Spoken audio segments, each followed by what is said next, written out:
ఆకాశవాణి జాతీయ వార్తలు చదువుతున్నది ఎన్ మణి. ముఖ్యాంశాలు: గ్రామాలను అభివృద్ధి అవకాశాల శక్తివంతమైన కేంద్రాలుగా మార్చడం ద్వారా గ్రామీణ భారతదేశాన్ని పరిపుష్టి చేయడం తమ లక్ష్యమని ప్రధానమంత్రి నరేంద్ర మోదీ పేర్కొన్నారు. దేశానికి అతి ముఖ్యమైన నౌకాదళ ప్రాధాన్యత విశాఖపట్నానికి ఉందని ముఖ్యమంత్రి నారా చంద్రబాబు నాయుడు పేర్కొన్నారు. ఉత్పత్తి చేసే, వినియోగించే రాష్ట్రాల మధ్య ధరల వ్యత్యాసాన్ని తగ్గించడానికి రవాణా, నిల్వ ఖర్చులను ప్రభుత్వమే భరిస్తుందని కేంద్ర మంత్రి శివరాజ్ సింగ్ చౌహాన్ తెలిపారు. పరిశోధన, అభివృద్ధిలో మహిళా కేంద్రీకృత కార్యక్రమాలకు ప్రభుత్వం ప్రాధాన్యతనిస్తోందని కేంద్ర మంత్రి డాక్టర్ జితేంద్ర సింగ్ వివరించారు. వార్తల వివరాలు: గ్రామాలను అభివృద్ధి అవకాశాల శక్తివంతమైన కేంద్రాలుగా మార్చడం ద్వారా గ్రామీణ భారతదేశాన్ని పరిపుష్టం చేయడం తమ లక్ష్యమని ప్రధానమంత్రి నరేంద్ర మోదీ పేర్కొన్నారు. న్యూఢిల్లీలోని భారత మండపంలో గ్రామీణ భారత్ మహోత్సవ్ను ఈరోజు ప్రధానమంత్రి ప్రారంభించి ప్రసంగించారు. తమ ప్రభుత్వ ఉద్దేశాలు, విధానాలు, నిర్ణయాలు గ్రామీణ భారతాన్ని కొత్త శక్తితో నింపుతున్నాయని అన్నారు. గ్రామీణ ప్రాంతాలు స్వయం సమృద్ధి సాధించేందుకు ప్రధానమంత్రి కిసాన్ సమ్మాన్ నిధి కింద రైతులకు ఇప్పటివరకు 3 లక్షల కోట్ల రూపాయల ఆర్థిక సాయం అందించామని తెలిపారు. లక్షలాది గ్రామాల్లోని ప్రతి ఇంటికి స్వచ్ఛమైన తాగునీరు చేరుతోందని ప్రధానమంత్రి పేర్కొన్నారు. ప్రభుత్వం డిజిటల్ టెక్నాలజీ సాయంతో దేశంలోని అత్యుత్తమ వైద్యులను, ఆసుపత్రులను గ్రామాలకు అనుసంధానం చేసిందని నరేంద్ర మోదీ వెల్లడిస్తూ, आज देश के ज्यादातर गांव हाईवेज, एक्सप्रेसवे और रेलवेज के नेटवर्क से जुड़ रहे हैं। आज देश में 94% से ज्यादा ग्रामीण परिवारों में टेलीफोन या मोबाइल की सुविधा है। गांव में ही बैंकिंग सेवाएं और यूपीआई जैसी वर्ल्ड क्लास टेक्नोलॉजी उपलब्ध है। ये इंफ्रास्ट्रक्चर गांव को गति दे रहा है, वहां के रोजगार के मौके बना रहा है और हमारे गांवों को देश की प्रगति का हिस्सा बना रहा है. దేశానికి అతి ముఖ్యమైన నౌకాదళ ప్రధాన కేంద్ర ప్రాధాన్యత విశాఖపట్నానికి ఉందని ముఖ్యమంత్రి నారా చంద్రబాబు నాయుడు అన్నారు. ఈరోజు విశాఖలోని ఆర్కే బీచ్లో నేవీ డే కార్యక్రమానికి ఆయన ముఖ్య అతిథిగా హాజరై ప్రసంగించారు. చిన్న నేవల్ బేస్గా ఉన్న ఈస్టర్న్ నేవల్ కమాండ్ నేడు మహోన్నత స్థానానికి చేరిందని కొనియాడారు. విశాఖపట్నం ఆర్థిక రాజధానిగా గుర్తింపు పొందిందని పేర్కొంటూ, దేశానికి అతి ముఖ్యమైన నావల్ హెడ్ క్వార్టర్గా విశాఖపట్నం తయారు చేసే పరిస్థితికి వచ్చింది. బ్రహ్మాండమైన ప్లేస్లో ఆపరేషన్ డెమో విజయవంతమైంది. ఈరోజు దేశ రక్షణకే కాదు, ఏదైనా విపత్తు వస్తే ఏ విధంగా కాపాడతారో ఇప్పుడే డెమాన్స్ట్రేషన్లో కూడా చూపించారు. రాబోయే రోజుల్లో విశాఖపట్నం ఒక మేటైన నగరంగా తయారవుతుంది. ఒక ఫైనాన్షియల్ క్యాపిటల్గానే కాదు, ఒక నాలెడ్జ్ హబ్గా తయారై టూరిజం క్యాపిటల్గా విశాఖపట్నాన్ని మనం తయారు చేసుకుంటాం. దేశ పౌరుల భద్రత కోసం అనేక నగరాల్లో సీసీ కెమెరాలతో పాటు ఇంటిగ్రేటెడ్ కమాండ్ అండ్ కంట్రోల్ సెంటర్లను ఏర్పాటు చేశామని కేంద్ర హోంమంత్రి అమిత్ షా అన్నారు. ఈరోజు ఢిల్లీలోని లక్ష్మీబాయి నగర్లో వర్కింగ్ విమెన్స్ హాస్టల్ సుష్మా భవన్ను ప్రారంభించిన సందర్భంగా ఆయన మాట్లాడారు. భవిష్యత్తులో ఆర్టిఫిషియల్ ఇంటెలిజెన్స్ సహాయంతో భద్రతా చర్యలను బహుళార్థ సాధక ప్రాజెక్టులకు ఉపయోగిస్తామని ఆయన తెలిపారు. జాతీయ సుందర నగరాల మిషన్ కింద సమీప గ్రామాలను నగరాలుగా మారుస్తున్నట్టు అమిత్ షా తెలిపారు. ఉత్పత్తి చేసే, వినియోగించే రాష్ట్రాల మధ్య ధరల వ్యత్యాసాన్ని తగ్గించడానికి రవాణా, నిల్వ ఖర్చులను ప్రభుత్వమే భరిస్తుందని కేంద్ర వ్యవసాయ, రైతు సంక్షేమ శాఖ మంత్రి శివరాజ్ సింగ్ చౌహాన్ తెలిపారు. రాష్ట్రాలు, కేంద్రపాలిత ప్రాంతాల వ్యవసాయ మంత్రులతో ఈరోజు ఢిల్లీలో జరిగిన సమీక్షా సమావేశంలో శివరాజ్ సింగ్ మాట్లాడుతూ, ఈ సంవత్సరం వ్యవసాయ రంగం అనుబంధ రంగాల వృద్ధి రేటు 3.5% నుంచి 4% మధ్య ఉండవచ్చని అన్నారు. ప్రధానమంత్రి కిసాన్ సమ్మాన్ నిధి కింద 11 కోట్ల మంది రైతులకు 18 విడతల్లో సుమారు 3,46,000 కోట్ల రూపాయలను పంపిణీ చేశామని వెల్లడించారు. నియంత్రిత రసాయనిక ఎరువుల వాడకం వల్ల భూమికి నష్టం వాటిల్లుతుందని, ప్రకృతి సేద్యాన్ని ప్రోత్సహించేందుకు మరో ప్రచారాన్ని నిర్వహిస్తున్నట్టు కేంద్ర మంత్రి పేర్కొన్నారు. ఆకాశవాణి జాతీయ వార్తలు వింటున్నారు.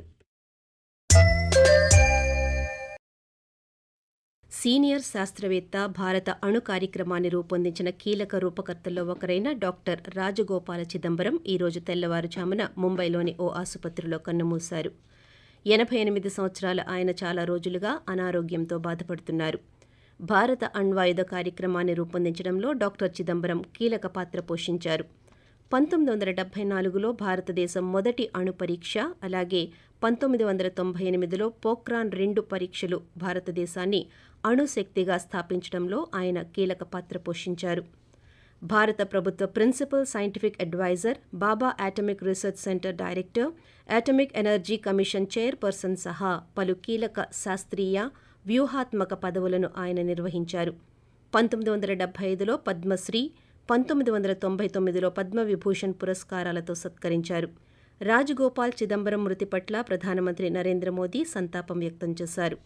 భారత అణు కార్యక్రమ రూపకర్తల్లో ఈ శాస్త్రవేత్త ఒకరని, ఆయన కృషి రాబోయే తరాలకు స్ఫూర్తిదాయకమని సామాజిక మాధ్యమం వేదికగా నరేంద్ర మోదీ పేర్కొన్నారు. పరిశోధన, అభివృద్ధిలో మహిళా కేంద్రీకృత కార్యక్రమాలకు ప్రభుత్వం ప్రాధాన్యతనిస్తోందని కేంద్ర శాస్త్ర సాంకేతిక మంత్రి డాక్టర్ జితేంద్ర సింగ్ వివరించారు.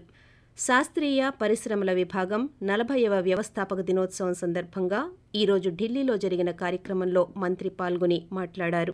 పరిశ్రమలతో పరిశోధన, అభివృద్ధిని సమన్వయం చేసే లక్ష్యంతో ఈ విభాగం ఏర్పాటు చేశామన్నారు. సాంకేతిక అభివృద్ధి, బదిలీ, వినియోగంపై దృష్టి పెడుతూ స్వదేశీ పారిశ్రామిక పరిశోధనను ప్రోత్సహించడం ఈ విభాగం ముఖ్యమైన విధి అని పేర్కొన్నారు. విద్య, మౌలిక సదుపాయాల పురోగతికి నిధులను పెంచే యోచనలో ప్రభుత్వం ఉందని కేంద్ర విద్యాశాఖ మంత్రి ధర్మేంద్ర ప్రధాన్ స్పష్టం చేశారు. ఈరోజు ఢిల్లీ విశ్వవిద్యాలయంలో సమర్పణ్ సమారోహ్ను ప్రారంభించిన సందర్భంగా ఆయన ఈ వ్యాఖ్యలు చేశారు. ప్రధాన్ సశక్తి భేటీ, ఈ దృష్టి ప్రాజెక్టుల కింద అనాథ, సింగిల్ పేరెంట్ మహిళలతో పాటు అంధ విద్యార్థులకు ల్యాప్టాప్లు, టాబ్లెట్లను మంత్రి పంపిణీ చేశారు. ఈ సందర్భంగా మంత్రి మాట్లాడుతూ, విద్యార్థుల్లో ఉన్నత విద్యను అభ్యసించడానికి ఢిల్లీ విశ్వవిద్యాలయం కోరుకున్న గమ్యస్థానమని ఉద్ఘాటించారు. రాబోయే సంవత్సరాల్లో విజ్ఞాన ఆధారిత ఆర్థిక వ్యవస్థను అభివృద్ధి చేయడానికి ఈ విశ్వవిద్యాలయం సహాయపడుతుందని ఆయన పేర్కొన్నారు. జమ్మూ కాశ్మీర్లోని వివిధ ప్రాంతాల్లో రేపు, సోమవారం భారీ వర్షాలు, హిమపాతం కురిసే అవకాశం ఉందని భారత వాతావరణ శాఖ ఈరోజు యెల్లో అలర్ట్ జారీ చేసింది. కాశ్మీర్ లోయ పరిసర ప్రాంతాల్లో చలి తీవ్రత ఎక్కువగా ఉందని, పలు ప్రాంతాల్లో 0 కంటే తక్కువ ఉష్ణోగ్రతలు నమోదవుతున్నాయని తెలిపింది. అదేవిధంగా హిమపాతం కురుస్తుందనే అంచనాతో శ్రీనగర్ జమ్మూ జాతీయ రహదారిపై రాకపోకలకు అంతరాయం ఏర్పడే అవకాశం ఉందని తెలిపింది.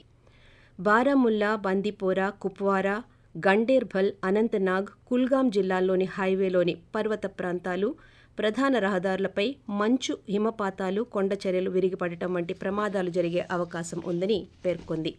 38వ జాతీయ క్రీడల జ్యోతి తేజస్విని ఈరోజు ఉత్తరాఖండ్లోని బాగేశ్వర్కు చేరుకోగా జిల్లా క్రీడా అధికారులు, క్రీడాభిమానులు స్వాగతం పలికారు. ఈ నెలాఖరులో ఉత్తరాఖండ్ తొలిసారిగా ఈ కార్యక్రమానికి ఆతిథ్యమిస్తోంది. ఉత్తరాఖండ్ ముఖ్యమంత్రి పుష్కర్ సింగ్ ధామీ 2024 డిసెంబర్ 26న హల్ద్వానీ నుంచి క్రీడల టార్చ్ ర్యాలీని జెండా ఊపి ప్రారంభించారు. ఇది 13 జిల్లాల్లోని 99 ప్రదేశాలను సందర్శించి జనవరి 25న డెహ్రాడూన్ చేరుకుంటుంది. న్యూజిలాండ్ ఆక్లాండ్ వేదికగా ఈరోజు జరిగిన టెన్నిస్ ఏఎస్బీ క్లాసిక్ టోర్నమెంట్ పురుషుల సింగిల్స్ క్వాలిఫైయర్లో భారత్కు చెందిన సుమిత్ నాగల్ 1-6, 6-3, 6-1తో న్యూజిలాండ్ ఆటగాడు అలెగ్జాండర్ క్లించరోవ్పై విజయం సాధించారు. రేపు జరిగే ఫైనల్ క్వాలిఫైయింగ్ రౌండ్లో ఫ్రాన్స్కు చెందిన అడ్రియన్ మనారినోతో తలపడనున్నారు. బోర్డర్ గవాస్కర్ ట్రోఫీలో భాగంగా ఆస్ట్రేలియా, భారత్ జట్ల మధ్య సిడ్నీ 5వ టెస్టులో 2వ రోజు ఆట ముగిసే సమయానికి భారత్ రెండో ఇన్నింగ్స్లో 6 వికెట్ల నష్టానికి 141 పరుగులు చేసింది. క్రీజ్లో రవీంద్ర జడేజా 8 పరుగులు, వాషింగ్టన్ సుందర్ 6 పరుగులతో ఉన్నారు. ప్రస్తుతం భారత్ 145 పరుగుల ఆధిక్యంలో ఉంది. కాగా మొదటి ఇన్నింగ్స్లో భారత్ 185 పరుగులు చేయగా ఆసీస్ 181 పరుగులకు ఆలౌట్ అయింది. వార్తలు ముగించే ముందు ముఖ్యాంశాలు మరోసారి. గ్రామాలను అభివృద్ధి అవకాశాల శక్తివంతమైన కేంద్రాలుగా మార్చడం ద్వారా గ్రామీణ భారతదేశాన్ని పరిపుష్టం చేయడం తమ లక్ష్యమని ప్రధానమంత్రి నరేంద్ర మోదీ పేర్కొన్నారు. దేశానికి అతి ముఖ్యమైన నౌకాదళ ప్రాధాన్యత విశాఖపట్నానికి ఉందని ముఖ్యమంత్రి నారా చంద్రబాబు నాయుడు పేర్కొన్నారు. జాతీయ వార్తలు ఇంతటితో సమాప్తం. రేపు ఉదయం 6:45 ప్రాంతీయ వార్తలు వింటారు.